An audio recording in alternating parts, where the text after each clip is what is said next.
I got the cash in the bag, stadium packed. Born a rock star in this life, gon' live it up on the attack. Baby, I'm bad. I just wanna get caught up in this life. I'm crazy, I'm mad. Doing no cap. Only God wants. 자, 오늘은 마산 58억 쑥떡 사망 사건에 대해 알아보고자 한다. 쑥떡 사망 사건, 김경숙 의문사 사건으로도 불리며 그것이 알고 싶다를 통해 수면 위로 제대로 올라오면서 이슈가 되었고, 60대 김경숙 씨는 사망, 보험 수익자인 K 씨는 보험금을 수령하기 위해 보험사를 상대로 재판 중인 현재 진행형 사건이다. 이 사건은 고인이 된 김 씨의 중학교 동창에 포커스를 맞춰야 한다. 김 씨의 동창, 이하 K 씨라 일컫겠다. K 씨는 김 씨의 중학교 동창으로 김 씨가 20년 전 이혼을 할 때도 많은 도움을 주고 진두지를 했던 인물이라 한다. 당시 이혼 변호사 말에 따르면 항시 붙어 있었고 옆에서 많은 도움을 주었던 걸로 기억한다 말했었다. 김 씨는 남편과의 불화로 친가족들과 연을 끊고 가출 후 마산에서 민속주점을 운영했는데 가게 한편 쪽방에서 잠을 자가며 가게를 봤다고 한다.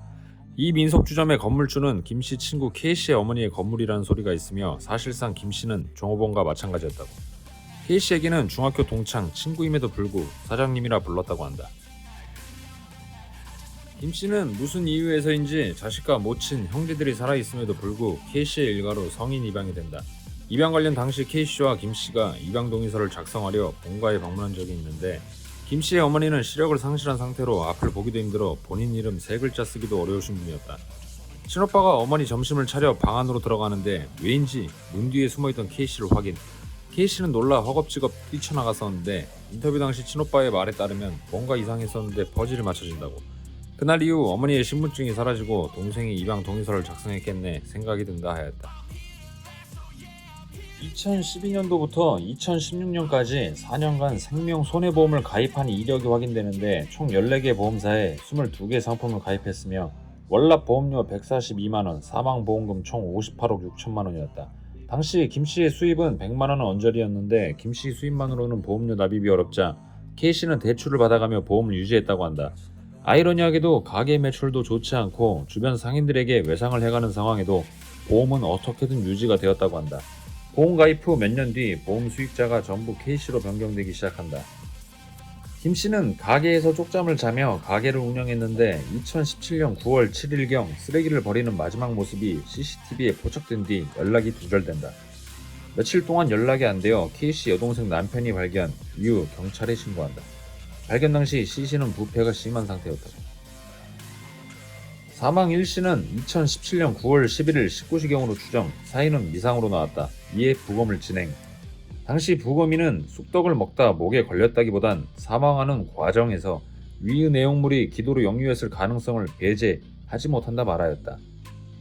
보통 김씨의 기도폐색 질식사는 씹는 능력이 떨어지는 노약자에게서 많이 발생하는데 김씨는 여기에 해당하지도 않으며 마지막 CCTV 장면이 가게 불이 꺼져 있었는데 불을 끄고 쑥떡을 먹었다는 것도 의아하다는 말들이 여기저기 많았다.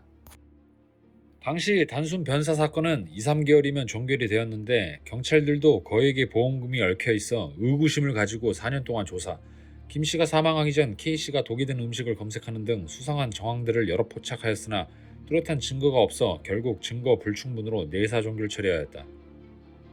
김씨 사망 이후 김씨의 친가족들이 유골을 어디다 뿌릴 건지 알려달라 K씨에게 물어봤으나 친가족 아무도 오지 말라는 김씨 유언이 있었다며 돌려보내고 장소며 위치며 일절 함구했다고 한다.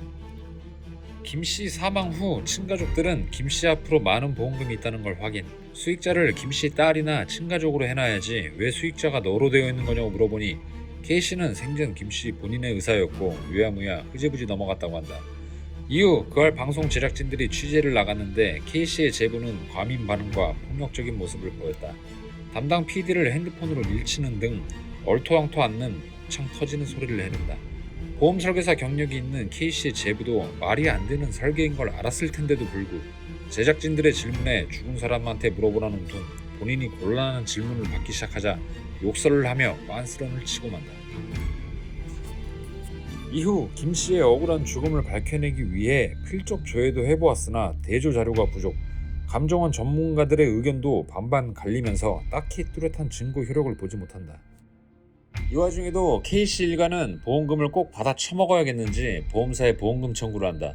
2022년 3월 16일 새마을금고를 상대로 한 1심에서는 보험금 지급 패소 결정이 내려졌다.